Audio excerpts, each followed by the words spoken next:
What's going on, guys? Your boy Ethan. Hope you're having a great day. Welcome back to another video on the channel, and we are back playing another session at Encore. I'll be honest with you, it's been a while since I've played, and like almost like a week-ish, or a little bit less than a week, but that's still a while. Regardless, I don't really know what I'm gonna do today. I don't know what I want to play. I want to play some cards, and the last session of PLO went decent, and I kind of just want to go and try my luck again over there. I kind of want to play some 2-5. I just don't really want to play the normal 1-3 grind right now. I just want to mix things up, but who knows? Who really knows? I guess we're going to go check out the table, see how things look, and maybe we're going to mix things up and not just play the normal 1-3. But we'll see. I'll keep you guys posted, obviously, in like 2 seconds as to what hands we play. But let's get into the hands. First hand that we have here in the 2-5 game, we have Jack 10 offsuits and under the gun +2 with an under the gun straddle out there. So, action to me, I opened up to $30, pretty loose, but with Jack 10 on early position, we're still going to do it, especially with the straddled pot. So I open up to 30 and only the straddle calls. So we're going to heads up to a flop. Flop comes, it's very mediocre. It's 9, king, 8, 2 hearts out there. So flopping the goddamn joint, and he checks to me. I am going to just c-bet $45 here, and he unfortunately doesn't connect with the board and folds. So we take it down. First hand starting off really hot, and yeah, things are going my way. Next interesting spot here, we have pocket jacks, black jacks in the button, and an early position player limps, folds all the way back to me. I'm going to raise up to $25. The small blind to my direct left makes the call. At this point in the session, he's made it very known and obvious that he plays bigger. He wants to play the 5-10 game, and he's been playing a lot of hands. And the early position player ends up limp 3-betting me to 125. Really gross. It just seems like I'm getting limp raised and limp 3-bet all the time now, and I don't know why this play is coming back, but it seems like it's coming back. And it's a really gross spot. I really don't love this spot ever, and I unfortunately decided to just make the fold and just not putting him on any hands that I am ahead of at this point. Not the individual that would do this with ace king, and he obviously wouldn't 3-bet or limp 3-bet with 10s. So it's got to just be for value and a pretty nutted spot for him. So I make the laydown, and the small blind makes the call. So we're just going to see what happens. The flop heads up, not into this. Flop comes Jack 8 deuce, 2 diamonds out there. Oh my god. I hate my life. I'm hating life right now. Flopping top set with the flush draw out there. Small blind checks. Early position player bets 105. And the small blind jams for $400. The early position limper snap calls. And I'm here with the nuts, very nutted here. I could have been nutted, but we're just going to watch them all dump money in the middle there while I would have flopped top set. But anyways, the run out is an ace of diamonds, and there was a brick. The early position player has pocket aces, and the small blind with 6-7 of diamonds. So what a turnaround there. Holy cow, what a turn card. And we luckily escape that terrible run out, and we get out there unscathed and only losing $25 when I easily would have been stacked.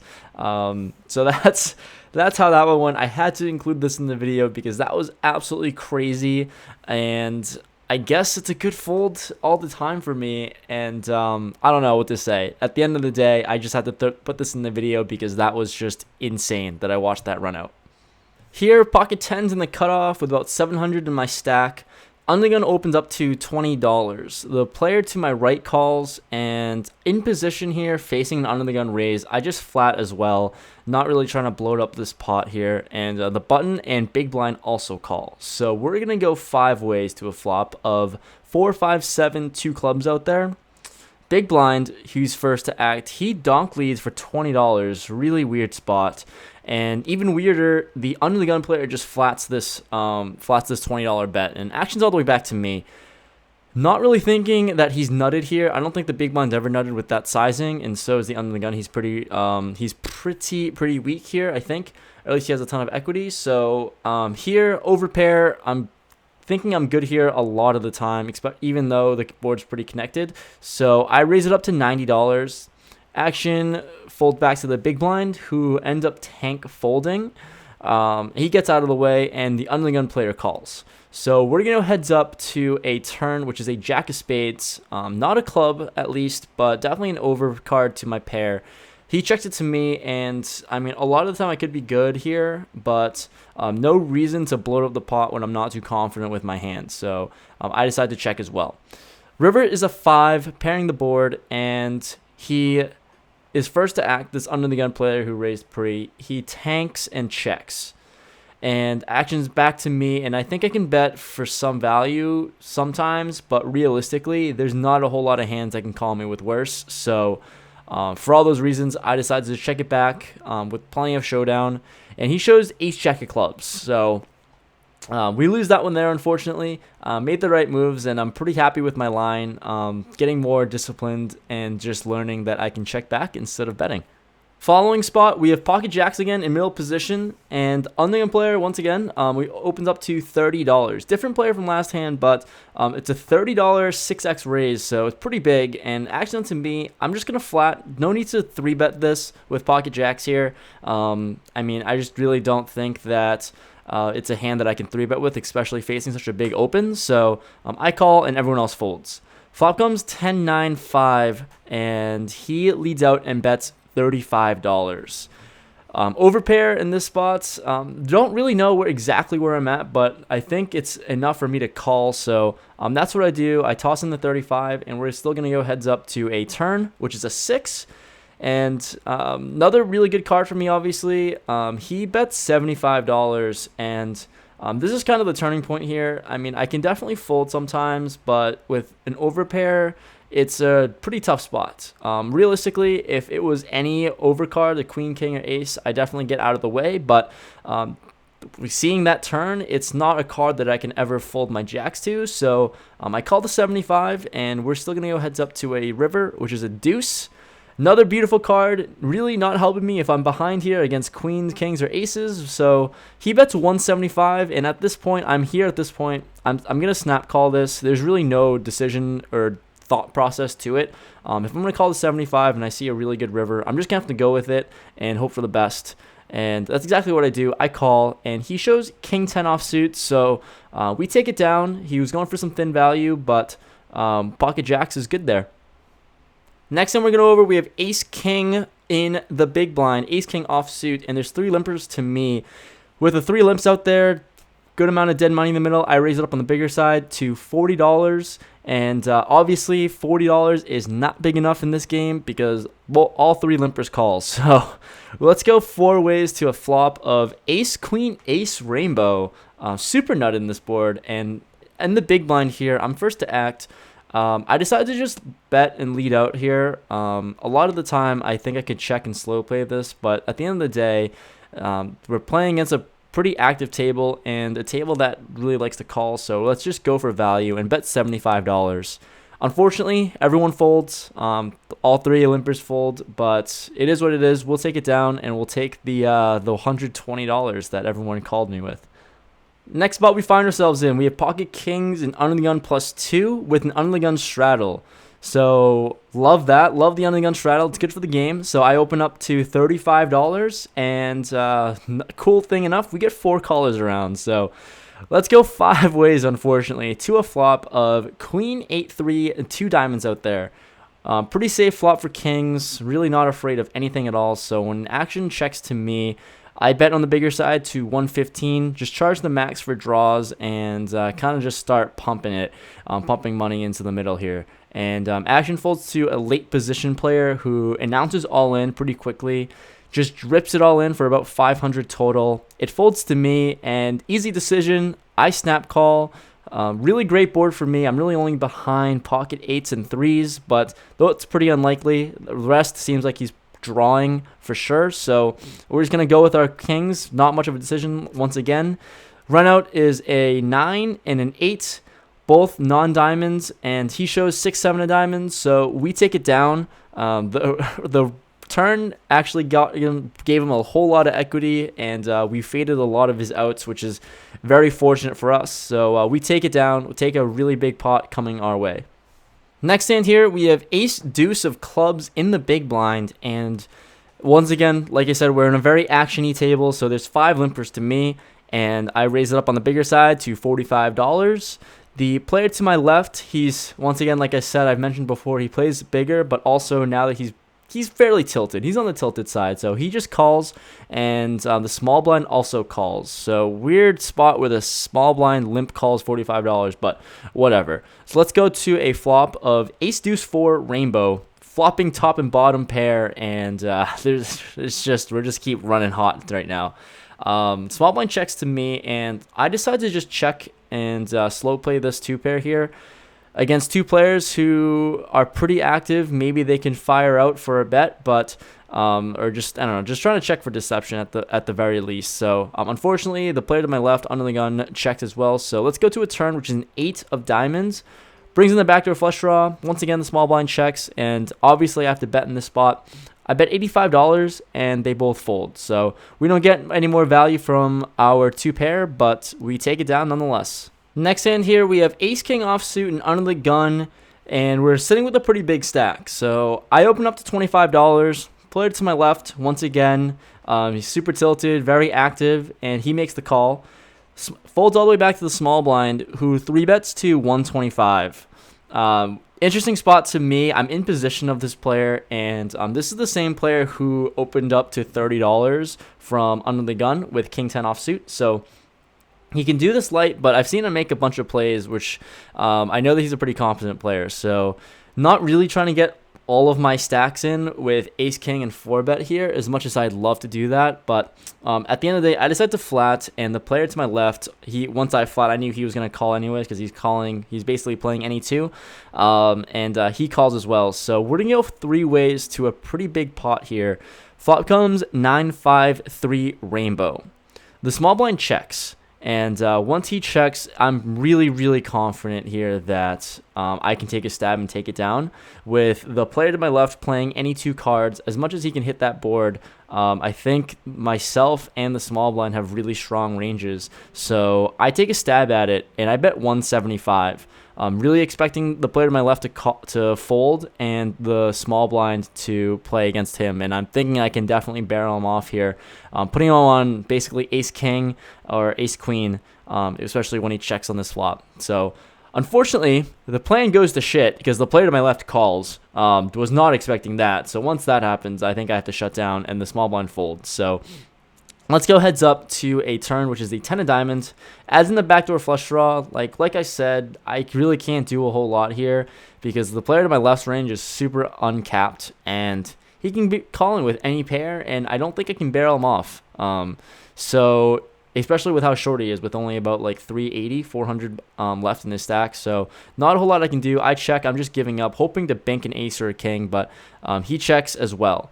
Let's go to a river, which is a jack of hearts. I check once again, and he jams for 380 total. It's not a spot that I can hero call with ace-king ever. I think I can't sit in, but, I mean, looking at his call on the flop, there's nothing I can do, you know? There's no way he's just bluffing it here ever, and just not hero calling this because he's just never bluffing. I'm just never ahead at all. So I fold. It's a really easy fold, but just Hollywooded a little bit. At the end of the day, I do like my bet on the flop. It was worth a stab to see where it goes with the player to my left having an uncapped range and the small blind checking on the flop there, putting him on probably ace-king. We were probably chopping on that hand, but that's what happened, and we're moving on. Following hand, we have 4-5 of diamonds in the cutoff, and there's 2 limpers to me. Suited connectors, you know I love 4-5. I raised to $35. The big blind and 2 of the limpers calls. So let's go to another pretty big pot, 4 ways. Flop comes 10, 6, 7, 2 hearts and a diamond out there. So we're open-ended with a backdoor flush draw. And action checks all the way back to me. I'm here to close the action, and a lot of the times previously, I take a stab and bet this flop here, but given so much equity, given the fact that any 10 is going to have to call here, we're multied way, so I'm sure everyone else has a bunch of equity as well, so I really can't take it down just yet. So I decided to check, going for the lower variance route, and let's go to a turn, which is the 10 of diamonds. Pretty good card, I think. It eliminates a bunch of 10x hands possibilities and also brings in the backdoor flush draw. So action checks all the way back to the player to my right, who bets $5. What, man? I don't even know. I already had the plan in my head to bet this pot, bet this turn. So when he bets $5, I'm gonna raise to $85, basically a bet, and everyone folds everyone out, and the player to my right who bet $5 wanted to see where I was at, and I had enough equity to definitely barrel here. So we take it down. Weird line, very interesting. Not really sure what people could have folded. Maybe queen jacks, king jacks of the world, king queens, all that stuff. But we'll take it down with our combo draw. Last hand of the session that I'll go over, last interesting hand at the very least. It's a big one. It's a cool one. We have pocket threes in the cutoff with about 1,400 in our stack, so we're pretty big, and we're only playing five-handed, so super short-handed, and that's kind of the style that I love to play with. So in the cutoff, I open up to $25. The player to my left, the button, has 100% VPIP. He's literally been playing every hand, and he's very tilted at this point. He's been hit with bad beats and getting outed, 3 outed, 4 outed all the time. It's been pretty gross. But he calls, just knowing that. That's why I opened up to 25 with threes. And everyone else folds. So that's exactly the spot that I want to be in. Just wanted to ISO him. And unfortunately out of position. But we'll go to a flop. Comes king, queen, 3, 2 clubs out there. Bottom set. Loving it. I am going to just kind of barrel and bet big here, knowing that he's going to call a lot of the time. So I bet $50. He snap calls, insta snap, and I love it because I really don't put him on any hand that beats me, obviously. He doesn't have kings or queens in the spot. And let's go to a turn, which is the 9 of spades. Once again, going to keep firing for value. I bet 115. He quickly makes the call, so we're still going to go with it. Really want to fade all of the clubs in the world. That would be very ideal. And let's go to a river, which is another king. We boat up. Not the best boat, but still it's a boat and it's good enough. So I'm going to bet big, going to bet for value, and hopefully he calls. I bet really big, 325. He insta snap calls. It wasn't even like a decision. He just throws it in, and we show we're good. Weird enough though, so what I'm really confused about, it's as much as I love that hand and I love getting value and getting paid, weird spot where the big blind and middle position player, the 2 players to my right in this hand, said that they folded king 9 and king 3. So if all the kings are out and gone, I really don't know what he's calling with. Maybe a queen. I'm not entirely sure what he's doing that with, but I'm glad that we got to take him to Value Town and get us paid, and we book a pretty big win this session. So we'll take it down. Also really happy that they folded those hands because I would have been stacked. Just cashing out of my session, just picked up my chips, and we found some run good here at 2-5. Finally, about time.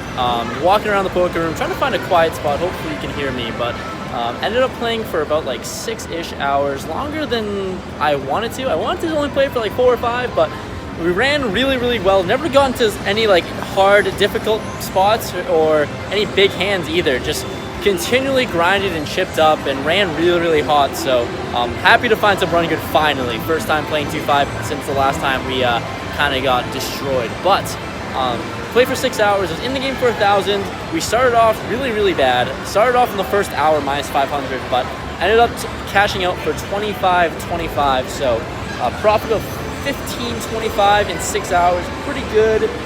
It makes a pretty good dent on my 2-5 hourly. A nice little bump from my negative 86 per hour. It's going to be a little bit higher, not a whole lot higher, but still it's improvement. So also kind of cheating in the bankroll challenge. It's fine. We're playing 2-5 and happy to book a win. So hopefully you enjoyed the video. If you did, leave a like. Really do appreciate all the support. Also shout out to everyone I've met today. Just meeting people who watch my videos who like the content is honestly all the motivation I need to keep going and keep pumping these out. So I'm glad you guys like the content, and it's nice to meet people in person too. So if you ever do see me, definitely say hi. Come say hi. I love meeting the people who do support me and watch my content. So anyways, wrapping up now. I'll see you guys later. Peace out.